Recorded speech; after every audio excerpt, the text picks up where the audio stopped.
Pourquoi sommes-nous toujours débordés? On a gagné du temps avec le progrès, mais on en manque plus que jamais. Logique? Pas vraiment. Et si le vrai problème n'était pas le manque de temps, mais comment on l'utilise? Avant, on recevait, souviens-toi, on recevait notre principale source d'information via le courrier, une fois par jour. Et aujourd'hui, que se passe-t-il? On est bombardé de centaines d'emails, de notifications chaque jour. Et résultat, on est plus connecté, mais moins concentré. En tout cas, si cela te parle, like cette vidéo et mets-moi un yes en commentaire. Alors voilà la réalité. Tu cours partout, tu es submergé par l'abondance d'informations et de tâches à accomplir. Le matin, ta boîte mail, elle explose. Les réunions, elles s'enchaînent. Le téléphone vibre sans arrêt. Et à la fin de la journée, tu as coché des cases. Ouais, super. Mais tu as toujours l'impression de ne rien avoir accompli. Par exemple, si tu es une femme cadre, par exemple. Je sais bien de quoi je parle puisque j'ai été cadre pendant de très longues années, aussi entrepreneur mais aussi cadre, et j'ai pu observer différents mécanismes, différentes habitudes. Et je pense que tu vas te retrouver là-dedans si tu es une femme cadre dans cet exemple que je vais te donner. Tu rentres par exemple chez toi le soir épuisé de ta journée de travail. Et devine quoi? Eh bien souvent ta journée n'en est qu'au début de la seconde mi-temps. Pourquoi? Parce que tu vas préparer le repas, gérer la maison, être présente pour tes proches, les enfants, les devoirs, le conjoint, le partenaire. Sauf que dans ta journée, il manque une chose. Tu as pensé à tout, pour tout le monde, mais il te manque une chose, une seule. C'est quoi? Ton bien-être. Il est où?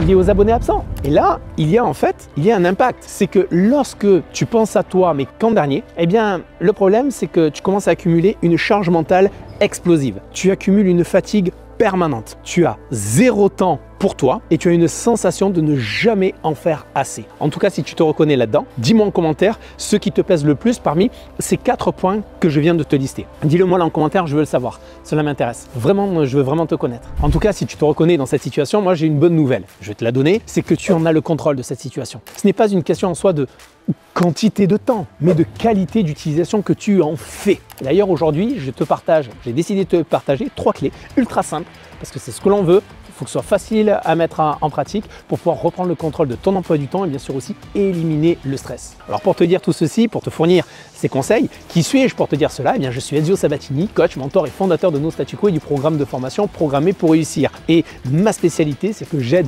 les personnes ambitieuses à reprendre le contrôle de leur temps, à briser leur blocage interne et à exploiter pleinement leur potentiel. Et c'est dans ce sens que je vais t'aider aujourd'hui avec pour commencer une première clé pour optimiser ton temps. La première clé, première astuce, c'est quoi? C'est de définir un objectif et 3 tâches principales. Qu'est-ce que je veux dire par là?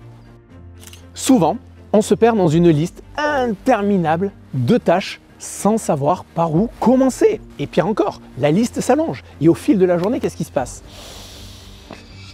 On n'en peut plus. Donc la solution qui a le plus fonctionné pour moi et d'ailleurs des milliers d'autres personnes, c'est la suivante. C'est ce que j'ai appris, ce que j'ai appliqué, qui a très bien fonctionné et c'est aussi ce que j'essaie de transmettre au maximum du coup, comme clé gagnante, clé de réussite. Chaque fin de journée, je t'invite à identifier un objectif principal pour ta prochaine journée. Et ensuite, je t'invite à déterminer les 3 tâches essentielles qui te permettront d'atteindre cet objectif. Cette méthode, qui est très simple, elle va te permettre de rester concentré sur l'essentiel, sur ta priorité. Par exemple, si ton objectif du jour est de finaliser une présentation importante pour ton travail, premièrement, je t'invite à rassembler les données nécessaires. Deuxièmement, ça peut être créer les diapositives principales. Troisièmement, ça peut être réviser et ajuster le contenu. Donc, tu vois, tu as un objectif principal et tu as les 3 tâches justement pour te permettre d'atteindre ton objectif. Et tant que ces 3 tâches, tant que cet objectif n'est pas atteint, tu ne passes pas dans ces cas-là à autre chose. Tu restes focus sur ce plan-là. L'idée, c'est de ne pas te noyer dans un océan de tâches. Parce que le matin, on a tendance à se lever. Je le sais, j'ai été cadre aussi en tant qu'entrepreneur. On a le matin, on a une multitude de tâches et puis il y a toutes les notifications, les informations qui arrivent et la to-do list, elle s'allonge, elle s'allonge, elle s'allonge. Et tu n'arrives plus à sortir la tête de l'eau. Donc au bout d'un moment, il faut prendre ce recul. L'idée, c'est de naviguer avec un cap clair et des étapes précises. Donc je t'invite vraiment à essayer cette méthode, d'ailleurs dès ce soir, pas demain, mais dès ce soir, et de partager en commentaire comment cela a transformé ta journée dès demain soir. Partage-le dès demain soir. Tu reviens sur cette vidéo et tu nous dis surtout ce que cela t'a permis de faire. Ça, c'était la clé, l'astuce numéro 1. Maintenant, l'astuce numéro 2, c'est élimine les distractions, mais pas ton énergie. En fait, qu'est-ce que je veux dire par là, dans cette astuce? C'est que chaque notification, chaque interruption pendant la concentration sur ton travail en cours te coûte très cher en concentration. Et ça, c'est d'ailleurs scientifiquement prouvé. Ton cerveau, met en moyenne, il faut le savoir, 23 minutes à se reconcentrer après une interruption. C'est-à-dire que c'est près de 30 minutes perdues pour chaque coup d'œil sur Instagram, chaque tâche non essentielle, chaque mail ou chaque conversation à la fontaine à eau. Ce délai inclut non seulement le temps nécessaire pour revenir à la tâche initiale, mais aussi, je dirais, le lag de reprise. Pas le jet lag, mais le lag de reprise. C'est ce temps mental nécessaire pour se recentrer pleinement sur ta tâche principale. Donc, pour arriver justement à rester focus, la solution là, c'est, il n'y a pas de baguette magique. Je te livre ce que moi-même, j'ai mis en place, d'accord? J'utilise pour cela, par exemple, sur mon téléphone, j'ai un iPhone, j'utilise le mode concentration de mon téléphone. Et si vous n'avez pas d'iOS, vous pouvez aussi, par exemple, utiliser la technique du mode avion. Personnellement, en tout cas, moi j'aime bien le mode concentration par rapport au mode avion sur iOS car il permet de définir les appels urgents que l'on peut recevoir avec ce mode. Vous savez que je suis papa d'une petite fille qui va avoir bientôt 9 ans, mais j'aime bien, par exemple, voilà, j'ai noté en référence, par exemple, le numéro de téléphone de l'école, que si jamais il y a une urgence pour ma fille qui se présente, eh bien que je puisse à ce moment-là répondre. Mais c'est pas tous les jours qu'on va m'appeler. Donc vous pouvez arriver selon les appels ultra importants que vous attendez, qui vont avoir un très fort impact sur vos résultats. Là, dans ces cas-là, vous pouvez permettre,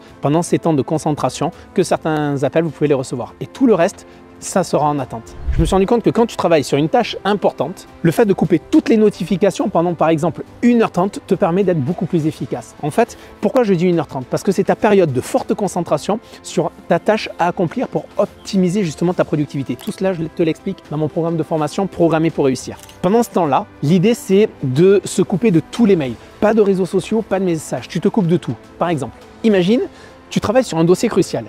Au lieu d'être interrompu 10 fois, d'accord, tu vas te donner 1h30 de pure concentration. Et ensuite, tu vas prendre 15 à 20 minutes de pause pour t'oxygéner, mais sans regarder tes messages. Et ensuite, en fin de matinée ou en fin d'après-midi, eh bien, tu vas pouvoir checker tous les messages, les mails, etc.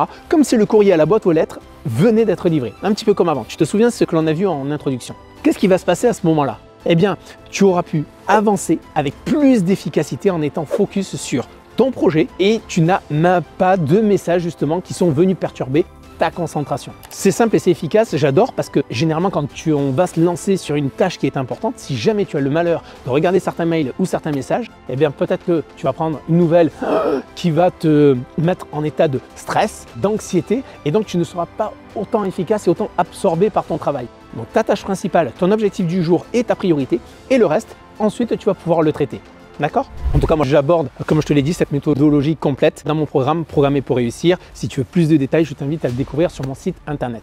L'objectif, encore une fois, tu l'as compris, c'est de protéger ton focus comme, je dirais, comme un trésor. Parce que chaque distraction est en soi un voleur de temps. Teste cette astuce dès aujourd'hui et dis-moi en commentaire si tu vois une vraie différence. Ça, c'était la deuxième astuce. La troisième astuce, c'est s'occuper de soi n'est pas un luxe, mais c'est une stratégie. Beaucoup pensent que prendre du temps pour soi, c'est du luxe. Mais en réalité, c'est quoi? Non, c'est juste une nécessité absolue. Imaginez par exemple votre énergie comme un réservoir à carburant de votre voiture. On voit très bien ce qu'il en est. Si vous ne le remplissez pas, que vous n'allez pas à la pompe à essence, comment pouvez-vous continuer à avancer sans tomber en panne? C'est pas possible. Eh bien, prendre du temps pour soi, c'est aussi s'accorder de l'importance. C'est arrêter pendant un instant de vivre pour les autres ou en fonction d'eux et se recentrer sur soi. Qu'est-ce qui va se passer? On va recharger la batterie. On se ressource et on est à l'écoute de ses besoins, de ses envies pour ne plus avoir à subir le quotidien et surtout à retrouver un certain équilibre. En fait, en vous accordant ces moments, vous réduisez votre niveau de stress, vous améliorez votre concentration et vous boostez également votre créativité. Et en soi, ce n'est pas de l'égoïsme, non, mais c'est de la survie. En prenant soin de vous, vous devenez plus disponible et beaucoup plus présent pour les autres. Et pour y arriver, eh bien, vous pouvez planifier justement des moments de pause, comme des rendez-vous professionnels par exemple. Car si c'est dans votre agenda, eh bien à ce moment-là, ça sera non négociable. Si par exemple, si tu ne te bloques pas un créneau comme marcher 15 minutes par jour, un créneau pour méditer par exemple, ou lire, ou juste pour souffler, eh bien tout le monde passera avant toi. Et à la fin, eh bien tu seras le premier à t'effondrer. Tu sais, en soi, ton bien-être, c'est le carburant de ta productivité. Sans lui, tu es à sec. Tiens, d'ailleurs, dis-moi en commentaire, quelle habitude veux-tu intégrer cette semaine, pas la semaine prochaine, cette semaine, pour prendre soin de toi? Parce que ça, c'est intéressant. Si on résume les 3 clés que je viens de te livrer, les 3 astuces. c'est quoi? Si tu veux enfin te libérer de la surcharge mentale et reprendre le contrôle de ton temps, les 3 clés, les 3 astuces que je t'ai livrées, c'est premièrement de définir un objectif quotidien et 3 tâches principales pour l'atteindre. Deuxièmement, on a vu d'éliminer les distractions et de protéger ton focus. Et enfin, troisièmement, de prendre soin de toi en bloquant des moments pour toi. En tout cas, j'espère que tu l'as compris qu'en appliquant ces 3 clés, imagine maintenant que tu te lèves le matin avec un plan clair, tu avances sur l'essentiel, tu termines ta journée satisfait, sans stress. En soi, c'est pas un rêve. Ça commence aujourd'hui avec ces 3 étapes. Alors si cette vidéo t'a apporté de la valeur, en tout cas j'ai essayé d'y mettre un maximum de valeur en étant le plus simple, le plus pratico-pratique. Dis-moi ce que tu en as pensé là en bas en commentaire en tout cas. Si tu as aimé, que tu as kiffé cette vidéo, partage-la à un ami qui a besoin d'entendre ça. Et surtout, si ce n'est pas déjà fait, abonne-toi pour plus de conseils qui vont transformer ton quotidien. Si tu veux structurer tes journées, éliminer le stress est inutile et avancer bien sûr concrètement vers tes objectifs, et bien découvre mon programme de formation Programmé pour réussir. Ce programme est conçu pour t'aider à clarifier ta vision, reprogrammer également tes habitudes et maîtriser bien sûr ton temps, tes priorités. Tous les détails sont dans la description. Ne subis plus ta vie, deviens-en l'architecte. Je te dis à bientôt. Allez, bye bye.